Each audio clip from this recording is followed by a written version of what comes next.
Réinventons demain, le magazine du développement durable de Radiolac. Avec SIG, votre partenaire privilégié pour vous accompagner avec des solutions locales et durables.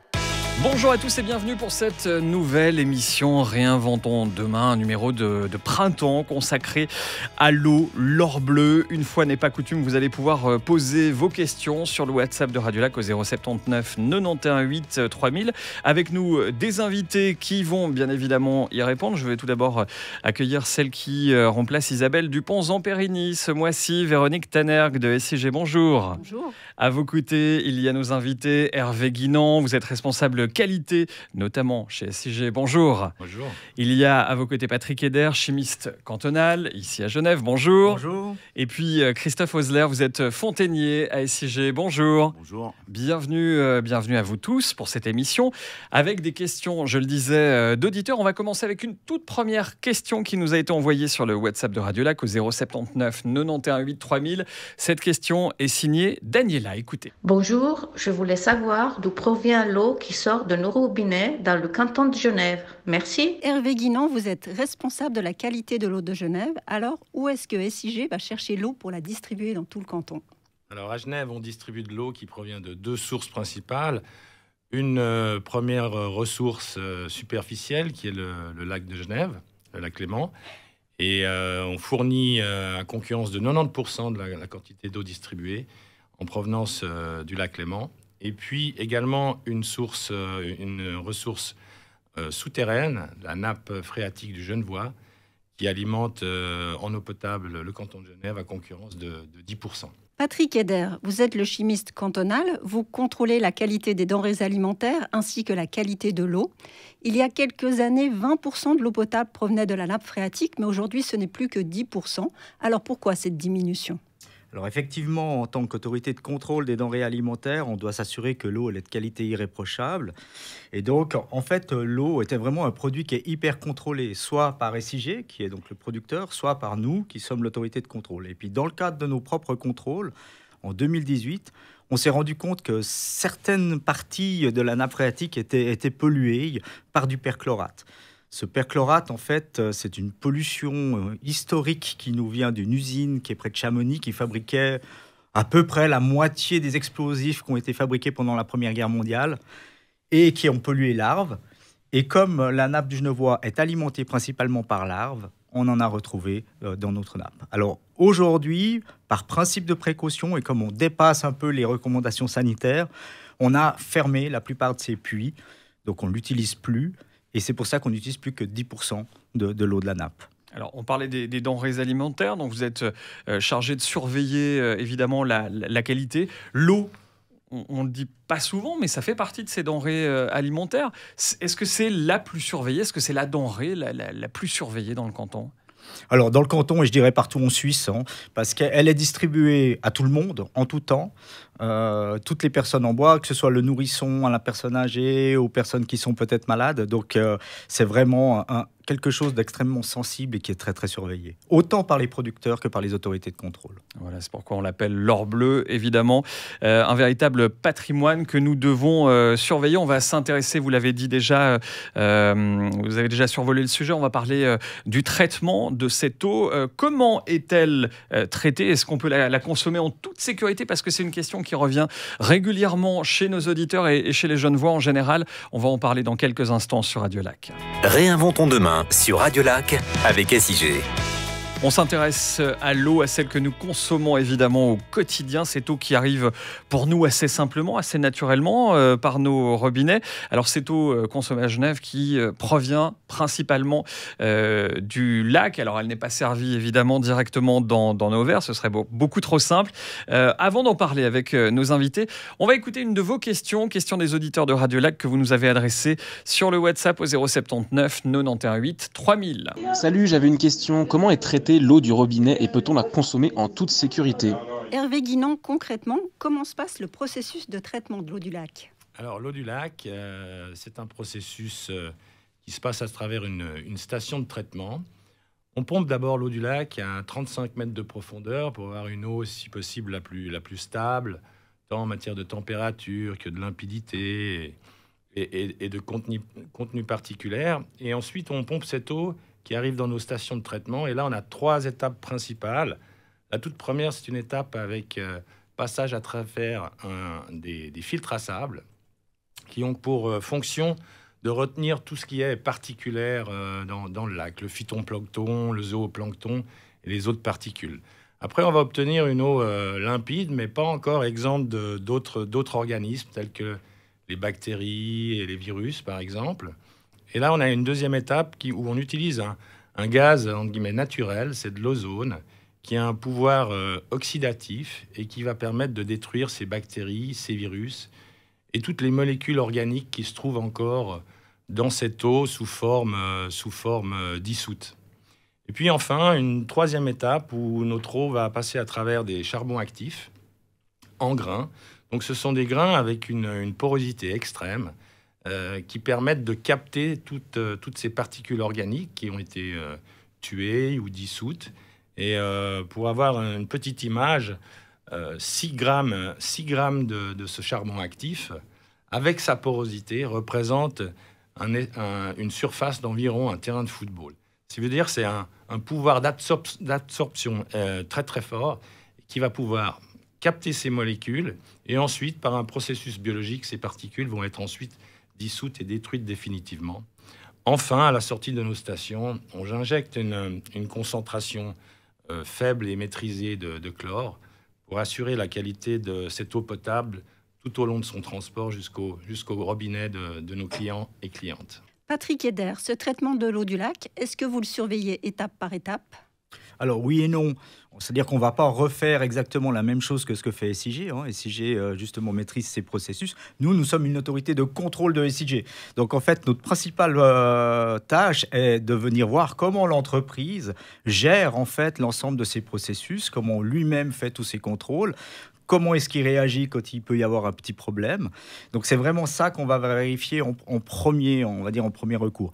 On mène aussi quand même quelques analyses. On en fait un certain nombre, moins que SIG, parce que ce n'est pas notre rôle premier, c'est l'entreprise qui est donc responsable. Donc, on est en fait en coordination constante entre Monsieur Guinan et moi-même, où on se partage des informations, où on interagit s'il y a un problème quelque part dans le canton, de manière à régler le problème le plus vite.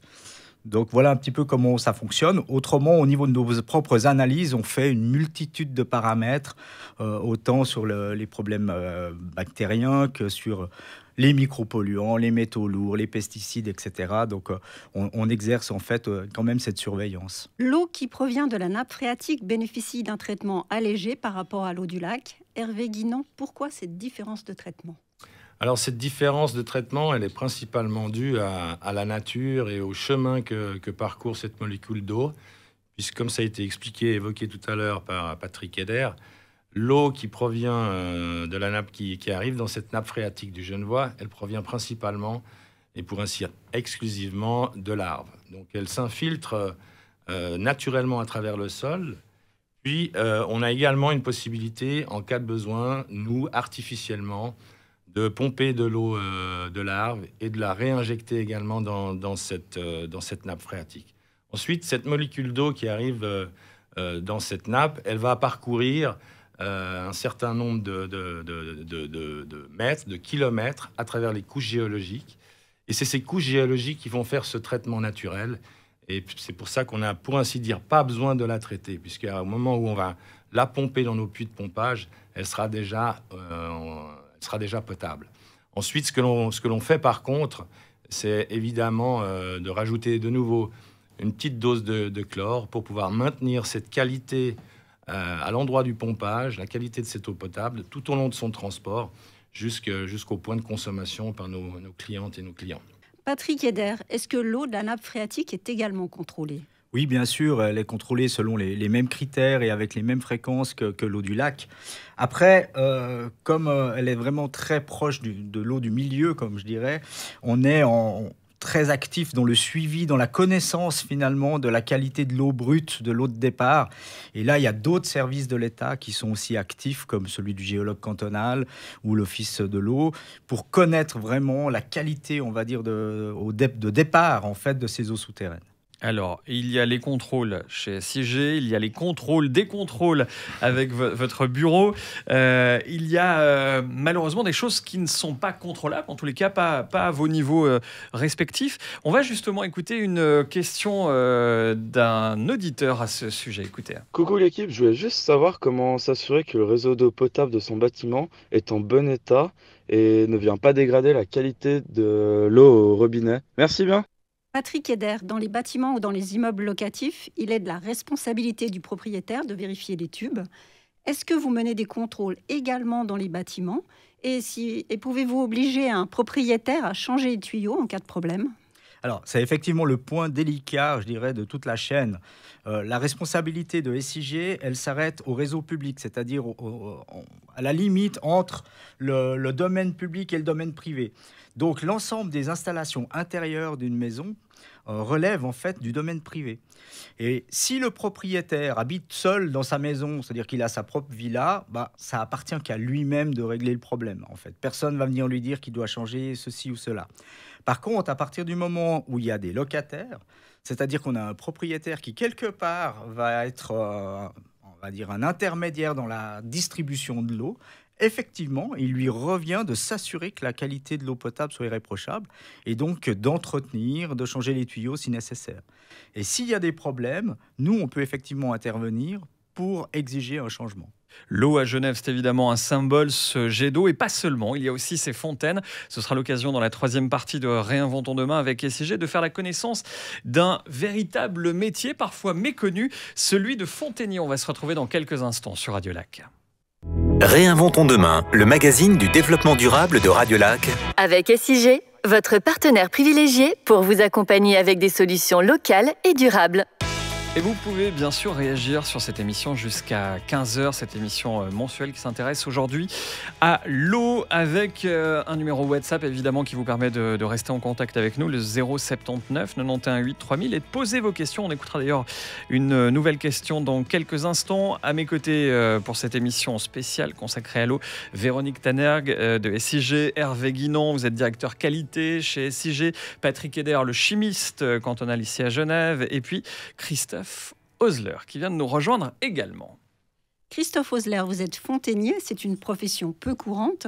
Quel métier se cache derrière ce mot ? Alors, fontainier, on pourrait croire qu'on s'occupe que des fontaines. En fait, la mission du fontainier, c'est de gérer un réseau d'eau potable du captage jusqu'au robinet dans les petites ou moyennes communes de moins de 10 000 habitants. On va dire, à SIG... on a un réseau tellement grand qu'en fait, chaque unité a une mission particulière dans cette chaîne-là. Et donc, il vérifie la qualité de l'eau et respecte les prescriptions en vigueur.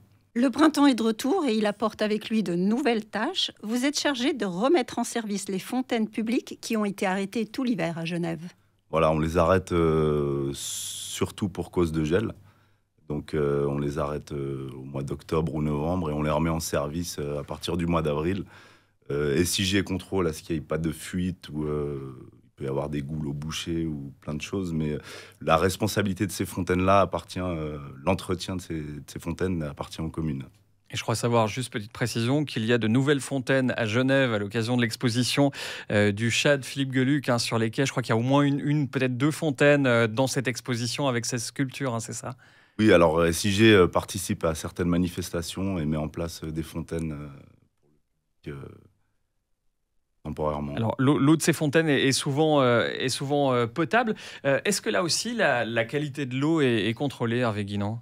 Alors elle est partiellement contrôlée, oui, parce que sur ces fontaines, on a de l'eau du réseau donc, qui en ressort, donc de l'eau évidemment potable, contrôlée. Et puis, il faut savoir aussi, la fonction de ces fontaines, c'est pas seulement d'être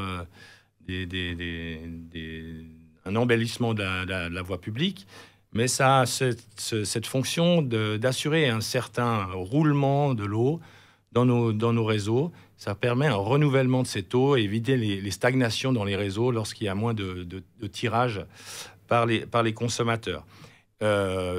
Approximativement, le nombre de fontaines qui se trouvent, le nombre de fontaines publiques et communales sur le canton de Genève, c'est environ 600. Donc elles ne sont pas toutes contrôlées. Par contre, nous, on en utilise environ 50-60 fontaines.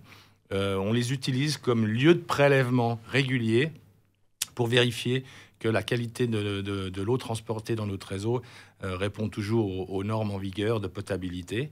Donc, ces fontaines-là sont indiquées comme quoi elles sont contrôlées par SIG. Voilà, donc une eau hyper contrôlée, que ce soit dans ces fontaines ou bien sûr à nos robinets. Et pourtant, vous vouliez rajouter quelque chose, Patrick? Oui, je voulais rajouter, il existe des fontaines où il y a de l'eau non potable, mais ça doit absolument être marqué dessus. C'est une obligation légale. Donc s'il n'y a pas d'indication, c'est que l'eau est potable. Voilà, donc ça c'est bien de le savoir. Alors il y a malgré tout une certaine méfiance de certains consommateurs. On le voit avec la vente de bouteilles d'eau, de packs d'eau minérale ou de certains dispositifs. On a d'ailleurs une question qui justement s'interroge sur ces dispositifs. Écoutez. J'avais une petite question parce qu'on voit de plus en plus de dispositifs, genre carafes, appareils parfois onéreux, etc., pour traiter et purifier l'eau du robinet. Et je voulais savoir, est-ce que vraiment c'est nécessaire ou il s'agit seulement d'un espèce de business? Patrick Eder, ces purificateurs d'eau, osmoseurs, adoucisseurs, sont-ils utiles ou superflus? Non, l'eau distribuée à Genève et d'ailleurs partout en Suisse, elle est vraiment d'excellente qualité. Et la plupart de ces dispositifs ne servent pas vraiment à grand-chose. Ils vont enlever un peu de sels minéraux, vont peut-être filtrer 2-3 choses. Mais globalement, ils ne sont vraiment pas nécessaires pour garantir la qualité de l'eau. Puis j'attire aussi l'attention sur des systèmes beaucoup plus lourds qui peuvent être souvent mis en place, comme par exemple des adoucisseurs d'eau ou d'autres systèmes comme ça. Plus c'est compliqué, plus il faut entretenir. Et si on n'entretient pas, on se crée des tas d'autres problèmes, notamment des problèmes bactériens, parce que c'est vrai, des vrais nids à bactéries, ces systèmes-là. Donc il faut être très prudent. L'adoucisseur d'eau, par exemple, aussi, c'est vraiment quelque chose qui se règle. Si vous le réglez mal, vous pouvez avoir des teneurs très élevées en sodium dans votre eau. Puis ça ne convient pas du tout aux nourrissons. Ça ne convient pas du tout aux personnes qui ont des problèmes cardiovasculaires. Donc, il faut quand même faire attention avec quoi on joue dans ces systèmes-là. Parce que le risque, c'est de créer des problèmes là où, effectivement, au départ, il n'y en a pas. Exactement. On ne se rend pas compte de la chance que l'on a en Suisse. On peut boire dans la plupart des fontaines sans avoir à se soucier de la qualité de l'eau. Des fontaines où les sportifs, randonneurs, joggeurs, cyclistes se ravitaillent. Mais autrefois, Christophe Osler, à quoi servaient les fontaines? Essentiellement, une fontaine, ça servait à fournir de l'eau aux personnes qui n'en avaient pas forcément l'accès. Maintenant, en ville, il y a des fontaines, on va dire, d'ornement ou pour embellir certaines places. On est plus sur des fontaines qui fonctionnent avec des bassins tampons, avec de l'eau, un circuit fermé. En campagne, on serait plus sur des fontaines avec un piquage directement sur le réseau d'eau potable. Mais autrefois, il n'y avait pas forcément de l'eau potable dans les maisons. C'était la source première de ravitaillement en eau? Alors, première, historiquement, je sais pas exactement, mais oui, effectivement, c'était un point d'eau pour certains villages, certaines communes, pour des personnes qui n'avaient pas forcément accès à l'eau potable. En tous les cas, c'est un véritable patrimoine, cette eau, un trésor, même si on n'en a pas conscience au quotidien. Il faut la préserver, on en parle de plus en plus, économiser l'eau également. On va d'ailleurs s'intéresser à la préservation de cette ressource et à quelques éco-gestes malins. Ce sera dans quelques instants pour la 4e partie de Réinventons demain avec SIG. Réinventons demain sur Radio Lac avec SIG. Avec à mes côtés, durant quelques minutes encore, Véronique Tanergue de SIG, nos invités, Hervé Guinan, vous êtes directeur qualité, notamment à SIG, Patrick Eder, le chimiste cantonal, ici à Genève, et puis Christophe Osler, avec qui nous avons fait la connaissance il y a quelques instants, fontainier, évidemment, à SIG. Une toute dernière question qui nous est arrivée sur le WhatsApp de Radio Lac au 079 91 8 3000. C'est une question qu'on peut tout à fait se poser de manière tout à fait légitime pour préserver cette ressource qu'est l'eau. Bonjour. Quels sont les conseils et astuces pour profiter au mieux de l'eau du robinet, mais aussi l'économiser? Hervé Guinan, auriez-vous des conseils à nous donner pour économiser l'eau? Oui, on en a. On a des éco-gestes à faire valoir. On essaie de les faire valoir auprès des PME et des ménages à Genève à travers notre programme Éco 21. Où différents éco-gestes sont à mentionner. Par exemple, ne serait-ce que d'utiliser des réducteurs de débit sur les robinets, sur les douches. Ça a une efficacité significative. On économise à peu près 50% de l'eau par rapport à l'habitude. Il y a également de privilégier les douches par rapport au bain, puisque pour une douche de durée raisonnable, évidemment, on consomme 4 fois moins que lorsque on se coule un bain. Donc ça, c'est aussi un éco-geste facile à mémoriser. Ensuite, il y a l'utilisation des lave-linges et puis des lave-vaisselle, où on a des fonctions économiques sur ces installations. On a aussi le réflexe de les enclencher, de les utiliser lorsqu'ils sont pleins et pas à demi-plein. Et puis, peut-être dernière piste d'amélioration, c'est évidemment la recherche et l'identification des fuites chez soi, puisque un robinet qui coule sur une année, c'est une économie d'environ 9000 litres d'eau potable. Et puis, une chasse d'eau de WC, eh bien, c'est pas loin de 100 000 litres par année que l'on peut perdre inutilement. Voilà quelques éco-gestes. Christophe Osler, des fontaines qui coulent 24 heures sur 24, ce n'est pas top pour économiser l'eau. Alors à SIG, on a un des plus gros réseaux suisses qui fait plus de 1000 km. Il faut savoir que des fontaines qui coulent, il y a des limitateurs de débit dessus, donc tout ça est contrôlé, les débits sont contrôlés. Nous, ça nous permet également de renouveler les tronçons qui ont moins de tirage, donc ça permet d'avoir un renouvellement naturel du réseau. Patrick Eder, le fait de contrôler cette eau, on l'a compris, elle est très très contrôlée, à Genève et partout en Suisse d'ailleurs. Est-ce que ça permet aussi quelque part de la préserver et puis de l'économiser, en tous les cas de la valoriser ? Il y a quelque chose qu'il faut comprendre. On peut faire beaucoup de contrôles, mais on est toujours en bout de la chaîne. Et on se rend compte, notamment avec cette crise perchlorate, qu'une fois qu'on a des pollutions, si on souille notre ressource, c'est extrêmement difficile de pouvoir enlever ces polluants. Et donc, il faut vraiment être conscient que c'est un trésor, c'est un bien précieux, c'est cette ressource, et qu'on ne peut pas tout faire derrière. Et donc, il y a vraiment un principe de précaution très important à avoir. D'ailleurs, en été, il arrive parfois qu'on demande à la population de ne plus arroser son jardin ou même de ne plus laver sa voiture. Qu'en est-il, Hervé Guinan ? Alors, ça peut évidemment arriver. Heureusement, ça arrive rarement. Ça peut arriver qu'en période estivale, qu'en période en plus caniculaire. Et là, on a des modalités pour pouvoir gérer les besoins de consommation de la population. On a des accords avec les agriculteurs, les maraîchers, pour essayer de réguler les heures auxquelles ces activités vont consommer l'eau pour que ces consommations soient plus, par exemple, nocturnes. On a ensuite aussi des possibilités de leur demander de réduire davantage leur consommation pour passer ces pics caniculaires. Et puis ensuite aussi des recommandations à la population de ne pas remplir sa piscine à certains moments et de ménager sa consommation pour son jardin, par exemple. Voilà, on l'a bien compris, il faut prendre soin de cette eau, de cette véritable ressource que nous avons évidemment à disposition facilement. Alors, on ne va pas transformer l'eau en vin avec la célèbre baguette magique qui vient conclure chaque mois cette émission, mais on va s'adresser à chacun de nos invités, évidemment, pour savoir ce qu'ils feraient avec cette baguette magique dans un monde tout à fait idéal. Dernière partie de Réinventons demain avec SIG dans quelques minutes. Réinventons demain sur Radio Lac avec SIG.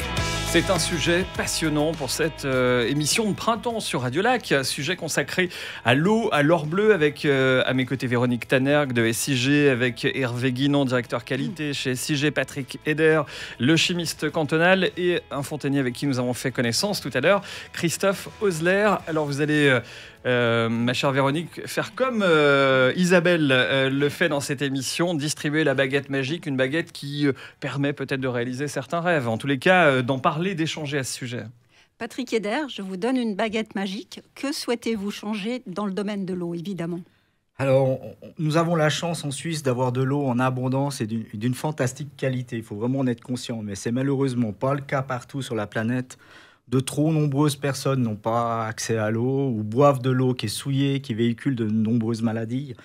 Donc je souhaiterais juste que chaque personne puisse avoir un accès à une eau potable d'une qualité aussi bonne que la nôtre. C'est à votre tour, Hervé Guinan, de prendre la baguette magique. Alors, si j'en avais une, je crois que j'essayerais de transformer toutes les substances que notre société consomme, les produits agricoles, les produits industriels, les produits domestiques, que ce soit tout ce qui est cosmétique, tout ce qui est produits de nettoyage et autres médicaments, lorsqu'ils arrivent dans l'eau, qu'ils puissent se dissoudre, puissent se dissoudre rapidement, et puis qu'on n'ait pas besoin de mettre en place toutes ces étapes de traitement qui sont très énergivores. Effectivement. Et vous, Christophe Osler, si vous aviez une baguette magique, que feriez-vous? Alors, je rejoins monsieur Patrick Eder. Donner de l'eau potable au plus grand nombre de personnes, c'est aussi lutter contre les inégalités hommes-femmes, parce qu'on sait que dans certains pays, aller chercher de l'eau, c'est surtout une mission des femmes et des enfants. Donc ça permettrait d'améliorer les conditions de vie des femmes et des enfants. Pour à peu près 1 personne sur 3 sur la Terre, environ plus de 2 milliards de personnes. Voilà, en tous les cas, on peut préciser, saluer SIG qui vient régulièrement soutenir des projets qui favorisent évidemment la mise à disposition d'eau potable pour certaines populations qui en sont privées. Avant de se quitter, Véronique, on va parler d'un bel événement qui vient aussi saluer le printemps à Genève. C'est l'arrivée d'une nouvelle gourde. Une nouvelle gourde SIG qui devrait arriver prochainement pour y mettre bien évidemment de l'eau de Genève. Ce sera certainement la gourde la plus durable car elle sera fabriquée 100% en inox d'origine européenne, fabriquée à moins de 800 km de Genève. Elle sera vendue au prix de 20 francs et tous les bénéfices seront versés à l'Association pour la sauvegarde du Léman afin de préserver cette denrée si précieuse qu'est l'eau. Surveillez notre page Facebook Eau de Genève pour avoir la primeur de la découvrir. Voilà, donc ça on l'attend avec impatience. L'avantage de l'inox, c'est la légèreté, c'est la durabilité. Comme vous l'avez dit, est-ce qu'il y a des projets sur la plateforme Impact, évidemment, la plateforme de financement participatif de SIG? SIG soutient un projet original appelé Cuisine Lab. Il s'agit d'un service traiteur avec au fourneau des réfugiés qui étaient cuisiniers dans leur pays d'origine. Cuisine Lab fait le pari de rassembler les locaux, les réfugiés et les expatriés autour d'une bonne table et d'utiliser la cuisine comme élément rassembleur. Voilà, et tout cela évidemment avec de l'eau de Genève. Merci à vous Véronique Tanergue, merci Hervé Guinan, Patrick Eder et Christophe Osler, nos invités. Évidemment une émission à retrouver en podcast sur radiolac.ch. Très bonne fin d'après-midi à tous et bon week-end. C'était Réinventons demain, le magazine du développement durable de Radiolac. Avec SIG, votre partenaire privilégié pour vous accompagner avec des solutions locales et durables.